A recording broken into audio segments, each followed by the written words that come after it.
अब हम लोग क्या कहते हैं, बात करेंगे electric potential due to a point charge.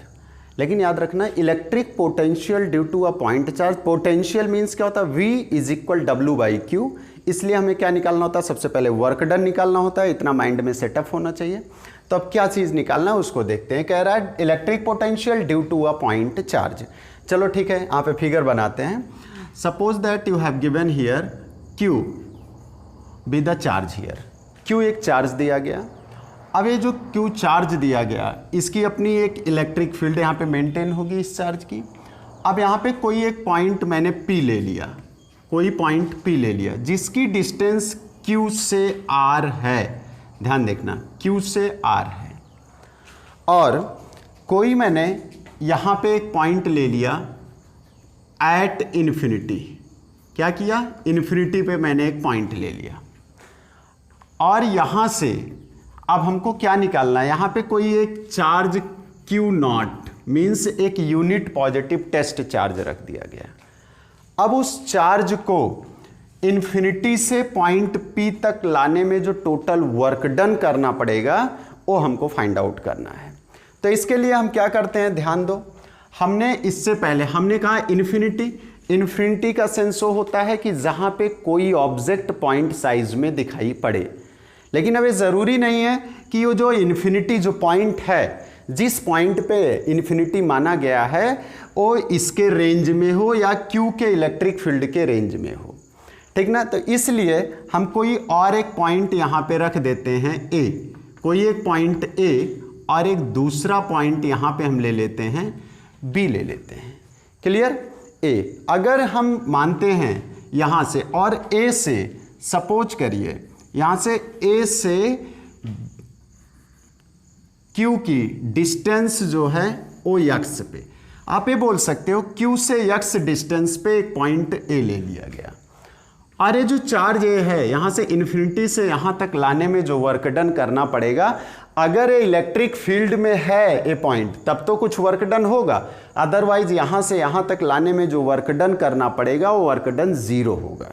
क्योंकि मैंने आपको बताया जहाँ पे इलेक्ट्रिक फील्ड का इफेक्ट नहीं होता वहाँ पे चार्ज को लाने में वर्क किया गया जो वर्क डन होता है वो क्या होता है, ज़ीरो होता है। तो यहाँ से हम क्या करते हैं, इस पॉइंट को ले लेते हैं और इसको पॉइंट Q0 यहाँ पे, अब Q0 को A से B तक लाने में, और A से B की डिस्टेंस सपोज करिए dx है। क्लियर, क्या है, dx है। हमने अब क्या किया कि सबसे पहले हमने एक पॉइंट, अब इस पॉइंट पे और एक चीज़ ध्यान दो। अब ये जो पॉइंट A है, इस पॉइंट A को जो मैंने लिया, A पॉइंट क्या है, इसके Q के इलेक्ट्रिक फील्ड के रेंज में है। और जब ये इसके रेंज में आ गई तो यहाँ पे Q0 और Q0 एंड Q, ध्यान देना, Q ऑलरेडी एक चार्ज यहाँ पे है, Q0 is a unit positive test charge. तो इसके और इसके दोनों के बीच में अकॉर्डिंग टू कूलॉम्स लॉ दोनों के बीच में एक रिपल्सन फोर्स लगेगा। अब जो रिपल्सन फोर्स लगेगा उसकी डायरेक्शन इस तरीके से होगी, यहाँ से ध्यान देना, F यहाँ पे इसकी डायरेक्शन हुई। अगर देखा जाए तो इसके बीच का जो यहाँ पे एंगल सेटअप हो रहा है वो कितना हो रहा है, 180 डिग्री। यहाँ पे क्या हो गया, 180 डिग्री। इतनी बात समझ में आ गई ना। तो अब सबसे पहले हमको क्या फाइंड आउट करना है, यहाँ पे हम लिख देते हैं, देखो बेटा, according to the force between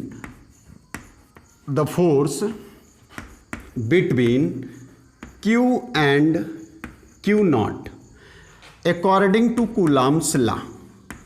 किसके अकॉर्डिंग, कूलॉम्स लॉ के अकॉर्डिंग टू कूलॉम्स लॉ जो फोर्स सेटअप होगा वो F is equal 1/4 pi epsilon naught into Q0 by x square, equation number 1।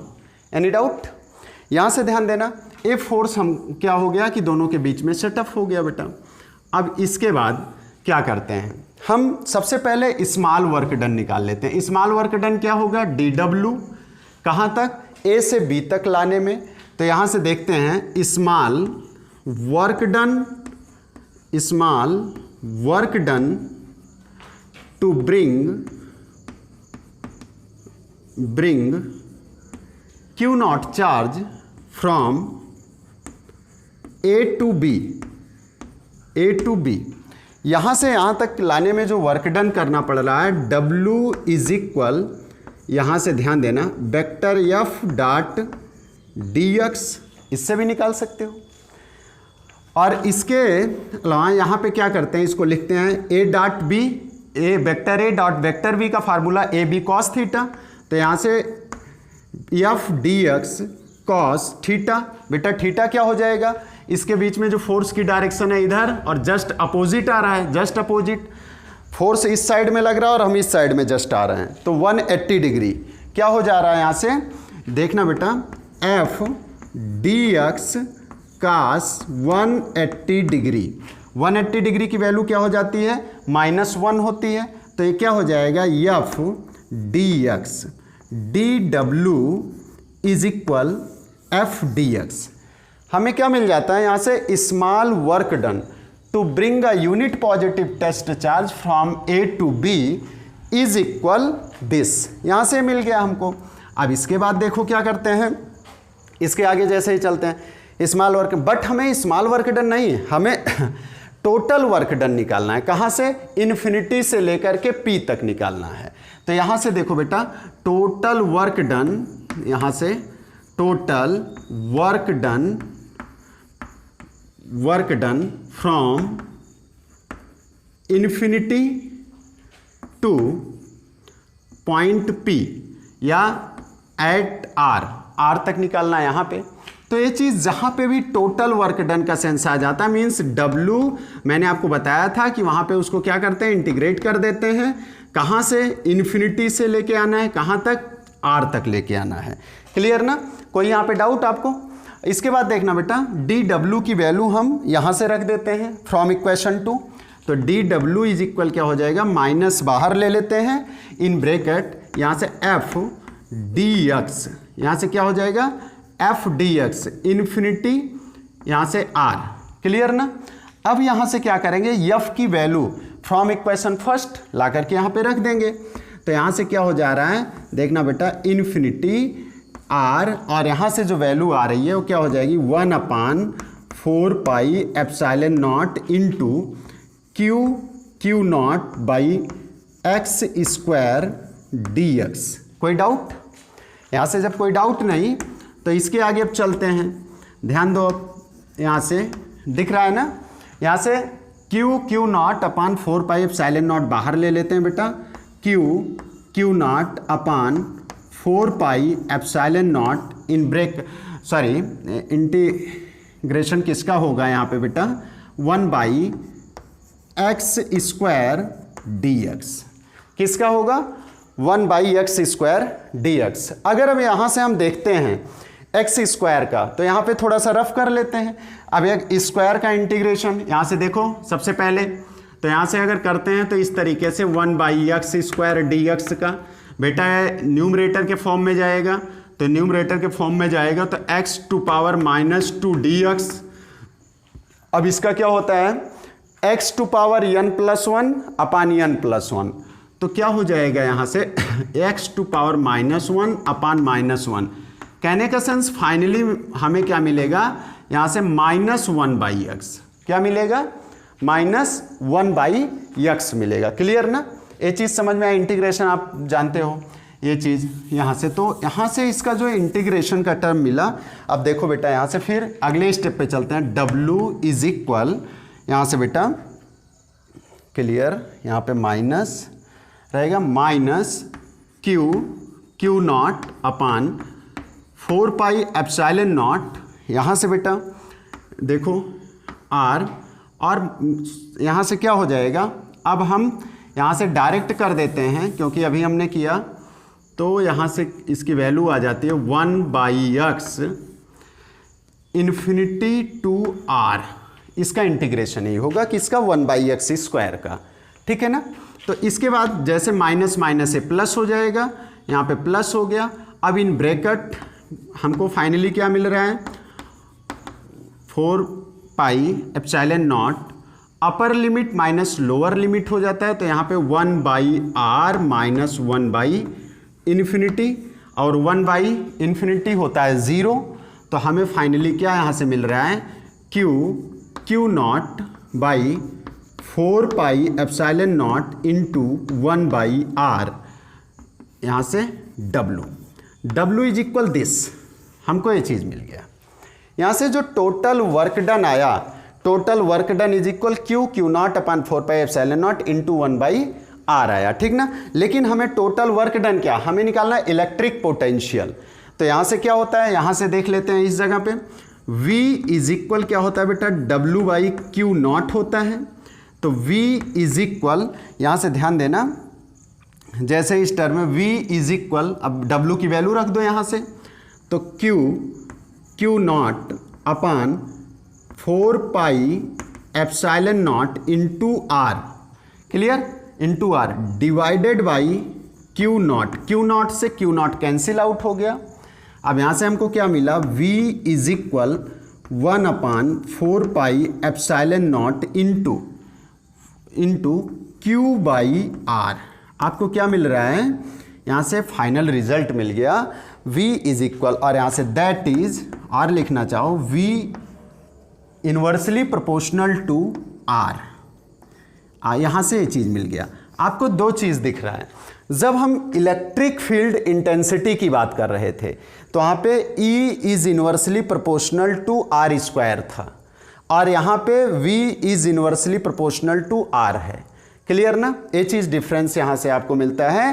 तो ये चीज़ हमको मिलता है, क्या होता है, यही फाइनली हमको मिलता है value V is equal 1/4πε0 into Q/R due to a point. हम लोग बात करेंगे electric potential due to an electric dipole at equatorial point. किस पे बात करना है, इक्वेटोरियल। इलेक्ट्रिक डायपोल के थ्रू हम यहाँ पे लिख देते हैं at equatorial point, at equatorial point. बहुत ही इजी टॉपिक है, ध्यान देना इसमें।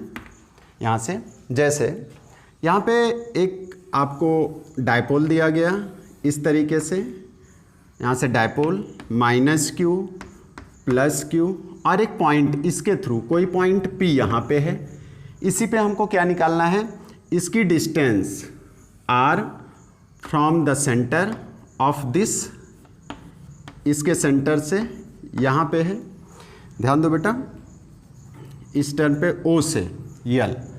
अब यहाँ से इसको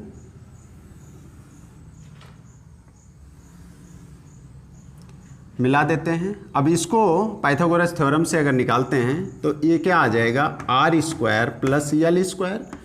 ये भी क्या आ जाएगा, R² + L²।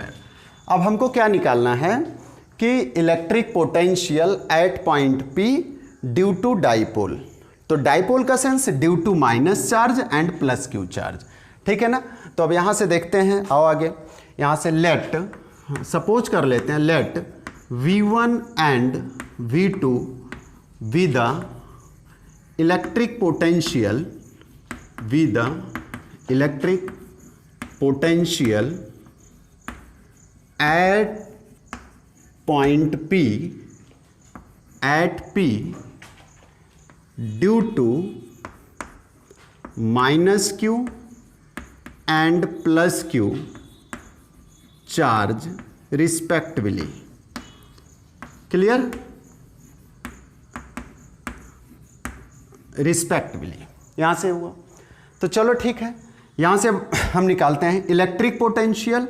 यहाँ से बेटा electric potential due to -Q charge. सबसे पहले -Q चार्ज के थ्रू आते हैं, तो यहाँ से क्या हो जाएगा, V1 इज इक्वल क्या, 1/4πε0 इंटू Q का सेंस -Q बाई R क्या हो जाएगा, यहाँ से यहाँ तक की डिस्टेंस, बेटा ये क्या हो जाता है, यहाँ से R² + L², इक्वेशन नंबर 1 ये आ गया। कोई डाउट, क्योंकि आपको पता होता है, अभी पीछे हमने निकाला इलेक्ट्रिक पोटेंशियल का जो फार्मूला होता है वो क्या होता है, V is equal 1/4πε0 into Q/R। तो एक Q याद रखिएगा, पोटेंशियल के टर्म में हमेशा उसके साइन के साथ लेते हैं, माइनस को माइनस, प्लस के साथ प्लस, यहाँ पे ध्यान देना। R square plus L square. अब यहाँ से फिर नेक्स्ट स्टेप में electric potential due to plus Q के थ्रू क्या होगा, तो यहाँ से V2 is equal 1/4 pi epsilon naught into, यहाँ से क्या हो जाएगा plus Q upon R square, यहाँ से क्या हो जाएगा वही same R square plus L square यहाँ पे रहेगा। तो यहाँ से R square plus L square, equation number 2। आपको यहाँ से क्या मिल गया, इक्वेशन 1 एंड 2। अब यहाँ से बेटा क्या हो जाता है, नेट पोटेंशियल क्या होती है, V is equal V1 plus V2। आपको V1 क्या मिल रहा है, निगेटिव है V2। और अगर देखते हैं 1/4 pi epsilon not, 1/4 pi epsilon not Q by this, Q by same, means दोनों सेम है लेकिन एक पॉजिटिव है एक निगेटिव है, तो ये फाइनली हमें क्या मिल जाएगा, V इज इक्वल 0 मिल जाएगा। मीन्स हमें कह सकते हैं electric potential at equatorial point due to the electric dipole is equal to 0। कभी भी इक्वेटोरियल पॉइंट पे इलेक्ट्रिक पोटेंशियल क्या होगा, 0 होगा, इतना याद रखना है, ठीक है ना।